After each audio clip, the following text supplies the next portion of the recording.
Hello, hi guys, welcome to Vinayak believers classes. So students, जो हमारी series चल रही थी, क्वेश्चन सीरीज़ चल रही थी, उसी को हम आज कंटिन्यू करेंगे। आई होप आप लोगों को क्वेश्चन अच्छे लगे होंगे, आप लोगों के लिए काम भी आएंगे, आपके लिए हेल्पफुल होंगे एग्जाम के पर्पज से। तो चलिए आज स्टार्ट करते हैं। हमारा जो प्रैक्टिस सेट चल रहा था उसी को आगे से 25 क्वेश्चंस हम कंप्लीट कर चुके थे और 26 से हम आज स्टार्ट कर रहे हैं। और कोई क्यूरी हो किसी क्वेश्चन में आपको लगे तो आप लोग क्रॉस चेक कर सकते हैं एंड आप कमेंट सेक्शन में मुझे बता सकते हैं। और आपको पता ही है कि नोट्स के पीडीएफ जो है मैं वो टेलीग्राम पर डालती हूँ, तो आप टेलीग्राम ज्वाइन कर सकते हैं और आप उससे पीडीएफ ले सकते हैं। ठीक है, चलिए आज स्टार्ट करते हैं 26 नंबर क्वेश्चन से। अच्छे से समझिएगा, वीडियो अच्छा लगे तो लाइक शेयर सब्सक्राइब करना नहीं भूलिएगा।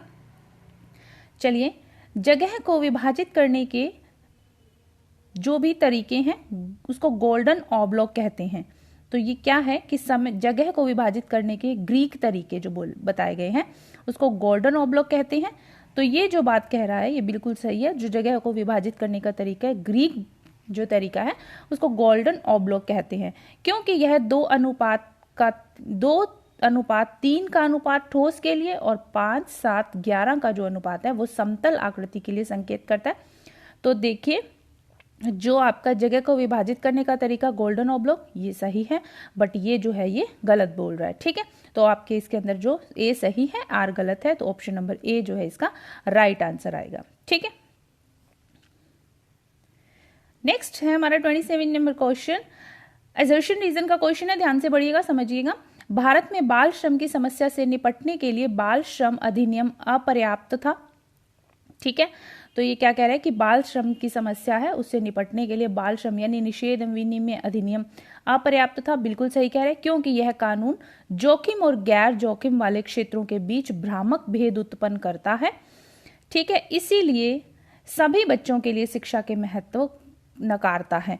तो ये जो कानून था जोखिम और गैर जोखिम वाले क्षेत्रों के बीच में भ्रामक भेद उत्पन्न करता है, मीन्स कि इस तरह के जो डिफरेंसेस पैदा कर देता है, इल्यूजन जो डिफरेंसेस होते हैं वो पैदा कर देता है और सभी बच्चों के लिए शिक्षा का महत्व जो है वो नकार देता है, कि ये दिखा देता है कि सब बच्चों के लिए शिक्षा उतनी महत्वपूर्ण नहीं है। सो आपके इसके अंदर दोनों ही सही है, ऑप्शन नंबर ए जो है इसका राइट आंसर है। ए भी सही है और आर भी सही है। ठीक है, चलिए नेक्स्ट चलते हैं 28 नंबर क्वेश्चन पर।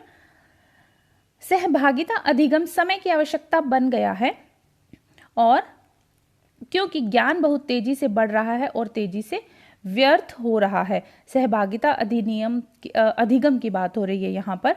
तो इसके अंदर देखिए, जो सहभागिता अधिगम है, समय की आवश्यकता बन गई। बिल्कुल समय समय के साथ ये जो है अधिगम जरूरी है और बहुत तेजी से जो है ज्ञान बढ़ भी रहा है और व्यर्थ भी हो रहा है। ये चीज सही है, क्योंकि श्रम विभाजन एक बहुमूल्य नवोन्मेषी उपागम है। कि जो भी काम का विभाजन है, श्रम विभाजन जो है वो नवोन्मेषी उपागम है, क्योंकि एक व्यक्ति ज्ञान के अनेक स्रोतों का अकेले अन्वेषण नहीं कर सकता। बिल्कुल सही बात है, कोई भी अकेला व्यक्ति किसी भी नए कार्य को नहीं कर सकता। जो है नए जो भी उपागम है, नवोन्मेषी उपागम जो भी हैं, उसके लिए ग्रुपिंग जरूरी है। ठीक है, काम को विभाजित किया जा सकता है, क्योंकि हर किसी में वैसा कौशल नहीं होता। किसी में कोई स्किल होता है, किसी में कोई स्किल होता है। ठीक है, तो ये दोनों ही चीजें सही है। तो ऑप्शन नंबर ए जो है, 3 जो है इसका सही आंसर है। ए और आर दोनों सही हैं। नेक्स्ट क्वेश्चन है हमारा, यदि ग्राही साक्षर है और संवाद में स्पष्टता, सुसंगति और सटीकता की कमी का ध्यान रखा जा सकता है। यदि ग्राही साक्षर है तो संवाद में स्पष्टता, सुसंगति, ठीक है, और सटीकता की कमी का ध्यान रखा जा सकता है। बिल्कुल सही बात है कि जो प्राप्त करने वाला है, ग्राही होता है ग्रहण करने वाला, अगर वो एजुकेटेड है, साक्षर है, तो वो कोई भी संवाद है उसकी स्पष्टता, सुसंगति और सटीकता की कमी को ध्यान रख सकता है, क्योंकि एक साक्षर ग्राही संवाद में शब्द जाल के प्रयोग को सरलता से समझेगा। बिल्कुल सही बात है। ये क्या बोल रहा है कि आपके इसके अंदर जो साक्षर है वो स्पष्टता को, सुसंगति को, सटीकता की कमी को ध्यान रखा जा सकता है उसके द्वारा, क्योंकि एक साक्षर ग्राही संवाद में शब्दों का जाल जो बोला जाता है उसका प्रयोग करना है, सरलता से समझेगा। ए तो सही बोल रहा है, लेकिन जो बी है आपका, जो आर है जिसको आप रीजन बोलते हैं, एजर्शन रीजन जो है एजर्शन का, वो सही नहीं है। जरूरी नहीं है कि साक्षर है तो वो शब्दों के जाल का प्रयोग इजीली कर पाएगा, समझ पाएगा। ठीक है, तो इसके अंदर आपके जो है ए सही बोल रहा है लेकिन आर जो है वो गलत बोल रहा है। ठीक है, क्वेश्चन को अच्छे से समझ लीजिएगा। चलिए नेक्स्ट चलते हैं। आश्रित प्रतिदर्शों पर आधारित टी टेस्ट, आश्रित प्रतिदर्श पर आधारित है। टी टेस्ट स्वतंत्र प्रतिदर्शों पर टी टेस्ट की तुलना में अधिक क्षमता रखते हैं। तो देखिए जरूरी नहीं है, आश्रित प्रतिदर्श जो है डिपेंडेंट जो वेरिएबल्स होते हैं उनका जो टी टेस्ट है वो आपके जो इंडिपेंडेंट वेरिएबल्स है टी टेस्ट की तुलना में ज्यादा क्षमता रखते हैं। तो ये जरूरी नहीं है, ये गलत है, क्योंकि सामान्यतः युग्मन के द्वारा अभिप्रेरित उच्चतर सहसंबंध क्षमता पर मजबूत प्रभाव डालेंगे। ये सही है, युग्मन के द्वारा अभिप्रेरित जो उच्चतर सहसंबंध होते हैं वो उस क्षमता पर मजबूत प्रभाव डालेंगे। ए गलत है लेकिन आर जो है वो इसका सही है। ठीक है, ऑप्शन नंबर 1 जो है वो सही जा रहा है। ए गलत है, आर सही है। ठीक है, चलिए नेक्स्ट पर चलते हैं इसी के साथ। ओके, ये है आपके क्वेश्चन काली चाय के उत्पादन में। थोड़ा सा हम इसको ओके, आई होप आप लोगों को स्क्रीन विजिबल हो रही होगी, अच्छे से क्वेश्चन विजिबल हो रहा होगा। चलिए, काली चाय के उत्पादन में आने वाले चरणों को सही क्रम लगाने। ठीक है, तो हमें इसका सही क्रम देखना है। सही क्रम में आपके देखिए सबसे पहले क्या आएगा, ड्राइंग या फायरिंग। ठीक है, जो कि आपका सेकंड नंबर है।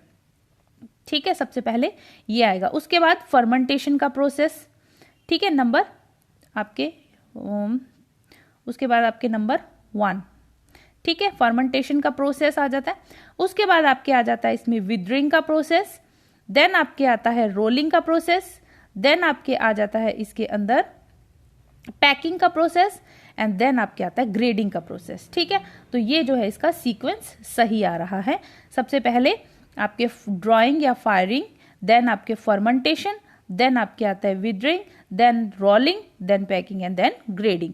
सो आपके ऑप्शन नंबर 4 जो है इसका राइट आंसर आ रहा है। Second, first, fourth, third, 6th and 5th। ठीक है, ऑप्शन नंबर 4 इसका राइट आंसर है, अच्छे से देख लीजिएगा। नेक्स्ट है हमारा क्वेश्चन, समुदाय में पोषण संबंधी कार्यक्रम की योजना में आने वाले चरणों को सही क्रम में हमें लगाना है। ठीक है, एक कम्युनिटी में पोषण से संबंधित जो भी कार्यक्रम है उसकी प्लानिंग में जो भी स्टेप्स यूज किए जाते हैं उनका हमें सही से क्रम लगाना है। चलिए देखते हैं इसके अंदर सबसे पहले क्या है। सबसे पहले क्या करोगे, किसी भी समुदाय की आवश्यकताओं को जांचना। ठीक है, सबसे पहले किसी भी समुदाय की आवश्यकताओं को जांचना, आंकना। उसके बाद आप क्या कहते हैं, समस्या की पहचान करना। ठीक है, पहले कम्युनिटी की जो नीड्स हैं उनको देखेंगे, देन समस्या को पहचानेंगे। उसके बाद क्या किया जाता है, हस्तक्षेप विधियों का चयन किया जाता है। ठीक है, देन आपके लक्ष्य और उद्देश्य निर्धारित किए जाते हैं। उसके अलावा आपके फिर आ जाता है कार्यक्रम को कार्यान्वित किया जाता है और फिर कार्यक्रम का मूल्यांकन किया जाता है। पहले क्या देखोगे, कम्युनिटी की आवश्यकताएं, देन उसकी समस्या की पहचान करना, फिर विधियों का चयन करना, देन आपकी क्या करना है, विधियों के चयन के बाद आपको लक्ष्य उद्देश्य निर्धारित करने हैं और फिर आपको कार्यक्रम को कार्यान्वित करना है, देन आपको मूल्यांकन करना है। ठीक है, तो ये इसका सही स्टेप आ रहे हैं। तो सही स्टेप में आपके सेकंड नंबर जो है इसका आंसर सही जा रहा है। ठीक है, ध्यान से पढ़ लीजिएगा। चलिए नेक्स्ट पर चलते हैं, 33 नंबर क्वेश्चन पर जल्दी से। एक खाद्य सेवा प्रतिष्ठान में कर्मचारियों को रखने के लिए कदमों को सही क्रम में गए। ठीक है, तो एक खाद्य सेवा सर्विस जो है, फूड सर्विस जो है, वहां पर आप कर्मचारियों को रखना है। तो सही जो स्टेप है वो क्या है, तो वो देखते हैं क्या है। सबसे पहले क्या करोगे, कहीं पर भी वैकेंसी है तो उसके लिए ऐड देना पड़ता है। ठीक है, विज्ञापन देना। उसके बाद जॉब की आवश्यकताओं की क्या करना है, तैयारी करना। ठीक है, देन उसके बाद आवेदन जो भी फॉर्म्स आते हैं, ठीक है, उनको चेक करना, टेस्ट करना। उसके बाद आता है उनका जो मेडिकल चेकअप है, मेडिकल टेस्ट। ठीक है, चिकित्सकीय जांच जिसको बोला जाता है, देन इंटरव्यू जो है वो करवाना। ठीक है, तो साक्षात्कारों का संचालन करना। तो ये जो चीजें आ रही है ये इस तरह से आ रही है। पहले क्या होगा, विज्ञापन देना, ऐड दोगे, देन जॉब आवश्यकता की तैयारी करना, देन आपके फॉर्म चेक करना, देन मेडिकल टेस्ट और देन जो है वो लास्ट में इंटरव्यू। ठीक है, साक्षात्कारों का चयन करना। तो इसके अंदर ऑप्शन नंबर जो है सेकंड सही आ रहा है।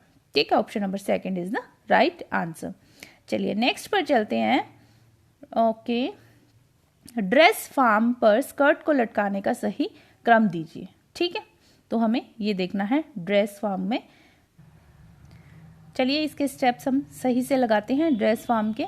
तो इसके अंदर देखिए आपका सबसे पहले क्या आएगा, सबसे पहले इसके अंदर आ रहा है मलमल को ब्लॉक करना व निशान लगाना। ठीक है, सबसे पहले स्टेप में ये आ रहा है। फिर क्या आता है, वर्टिकल ग्रेन को ठीक से लगाना और साइड सीवन लटकाना, नंबर 2 पर आ रहा है। देन आपके इसके अंदर कूल्हे की रेखा को पिन करना, नंबर 3 पर आ रहा है। उसके बाद ड्रेस फॉर्म पर सेंटर फ्रंट और सेंटर बैक पर पिन लगाना, नंबर 4 पर आ रहा है। उसके बाद कमर की रेखा पर निशान लगाएंगे और फिर आप सामने और पीछे की डार्ट्स लटकाना। ठीक है, जो कि नंबर 6 पर है।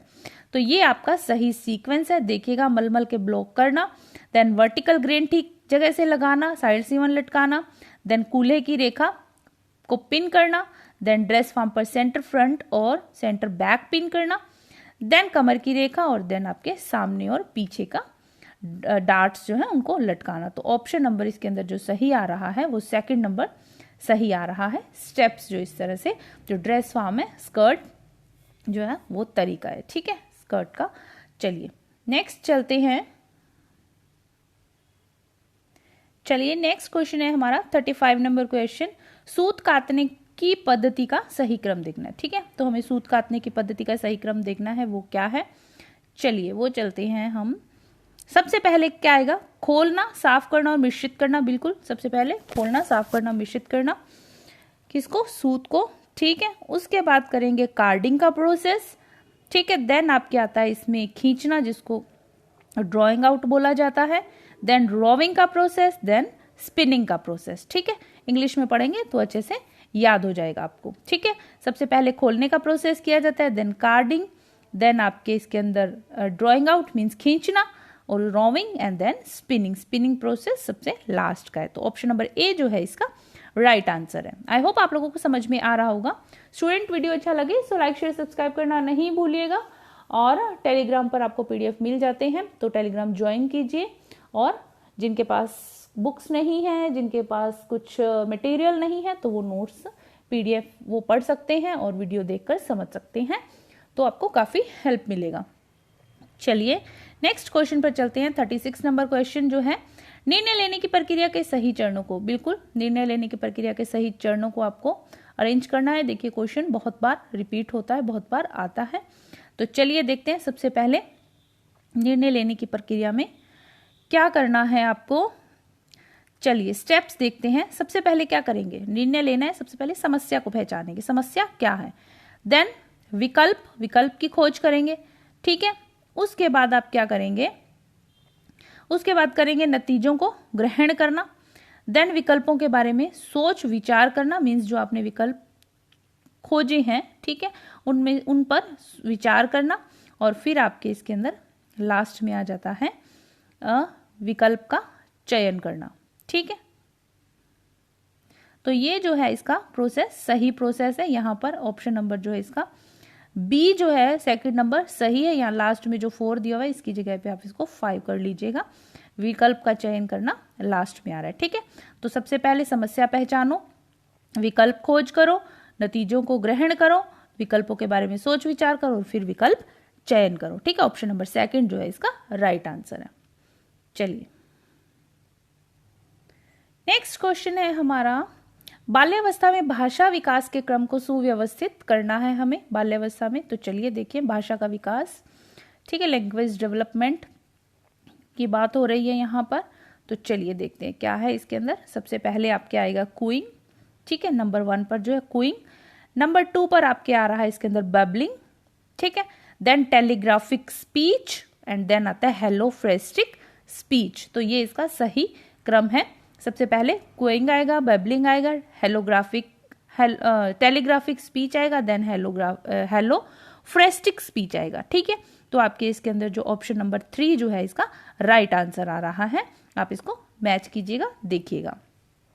चलिए नेक्स्ट चलते हैं। अरस्तु के द्वारा बताए गए जन संवाद के निम्नलिखित सूत्रों को भाषण की तैयारी के अनुसार अनुक्रम के अनुसार व्यवस्थित करना है हमें। तो चलिए देखते हैं इसके अंदर क्या है। इसके अंदर प्रबंध, शैली, खोज, भाषण देना, स्मृति। इसके अंदर सबसे पहले क्या आएगा आपके स्मृति। ठीक है, देन आपके भाषण देना। ठीक है, सबसे पहले मेमोरी आ जाता है, देन आपके भाषण देना आ जाता है, देन मैनेज करना, प्रबंध करना, देन आपके आ जाता है शैली, मीन्स क्या मेथड यूज, क्या स्टाइल है, ठीक है। उसके बाद आ जाता है खोज। सो अरस्तु के द्वारा बताए गए जन संवाद के निम्नलिखित सूत्रों को भाषण की तैयारी के अनुरूप, ठीक है, तो भाषण देना है उसके अकॉर्डिंग जो व्यवस्थित करना है उसकी बात हो रही है। स्मृति, भाषण देना, प्रबंध, शैली और खोज, ठीक है, ये चीजें इसके अंदर आ रही है। तो आपके इसके अंदर जो है ऑप्शन नंबर सेकंड जो है इसका राइट आंसर है।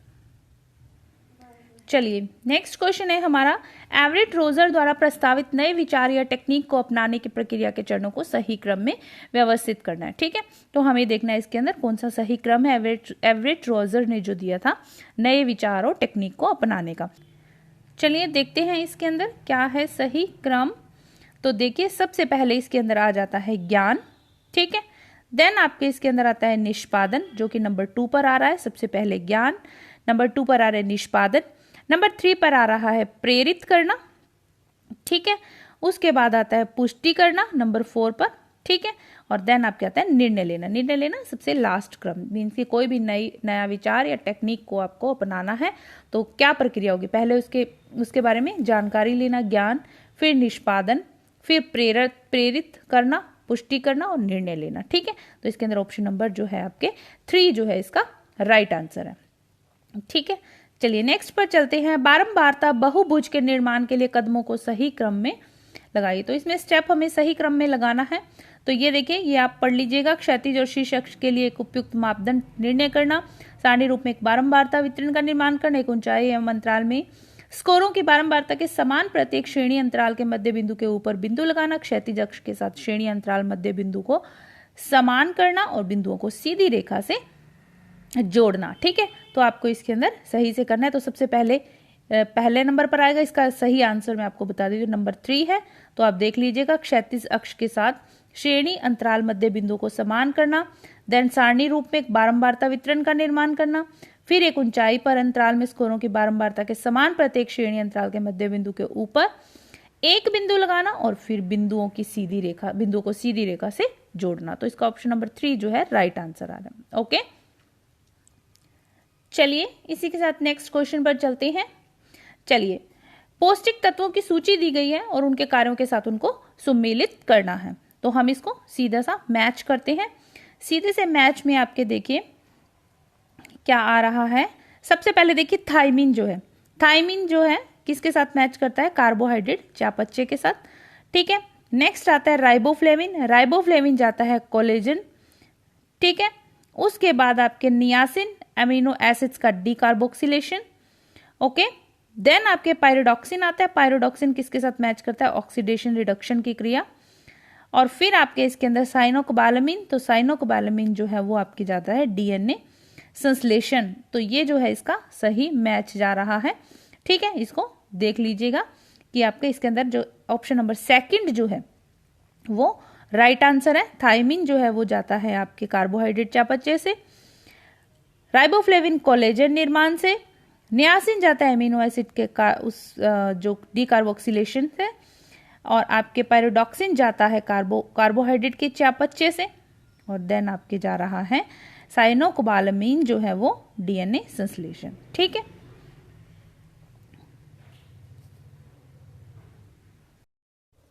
Okay, now the next question is, ये भी सूची मिलाओ क्वेश्चन है। विषैले पदार्थ बताए गए हैं, प्राकृतिक विषैले पदार्थों को मैच करना है खाद्य पदार्थों के साथ, ठीक है। कौन से खाद्य पदार्थ में कौन सा प्राकृतिक विषैला पदार्थ पाया जाता है, ठीक है।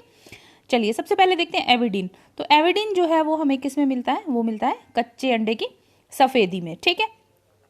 उसके अलावा एफ्लाटॉक्सिन जो है विषैला पदार्थ पाया जाता है मूंगफली में, पीनट में, ठीक है। यूरिसिक एसिड जो है वो आपके पाया जाता है सरसों के तेल में, ठीक है, यूरिसिक एसिड। गॉसिपॉल की बात हो रही है यहाँ पर, तो गॉसिपॉल जो है वो कॉटन सीड्स में, ओके। नाउ हीमोग्लूटिनिन्स जो है वो आपके पाया जाता है सोयाबीन में, and last is oxalic acid. So oxalic acid जो है वो आपके होता है पालक में, ठीक है। सो आपके ये जो है इसका मैच मैंने कर दिया है, आप इसको देख लीजिएगा अच्छे से। चलिए नेक्स्ट पर चलते हैं। चलिए इसमें हमें सूची दी गई है, इसमें भी मैच करना है। मूल्य पद्धतियाँ दी गई हैं जिसको कि प्राइसिंग मेथड बोलते हैं, और दूसरी तरफ उनकी व्याख्या की गई है। ठीक है, तो हमें देखना है किससे क्या व्याख्या मैच करती है। तो देखिए इमिटेटिव प्राइसिंग जो है, ठीक है, इमिटेटिंग प्राइसिंग जो है वो मैच करता है आपके सकल लाभ से पूंजी निवेश के संबंध पर आधारित, जिसे इमिटेटिंग प्राइसिंग बोलते हैं। डिस्काउंट प्राइसिंग वो होता है जिसमें कि ग्राहक के यहाँ देखिए ग्राहक से उत्पाद पर घोषित मूल्यों से कम मूल्य लेने की व्यवस्था, वो होता है डिस्काउंट प्राइस।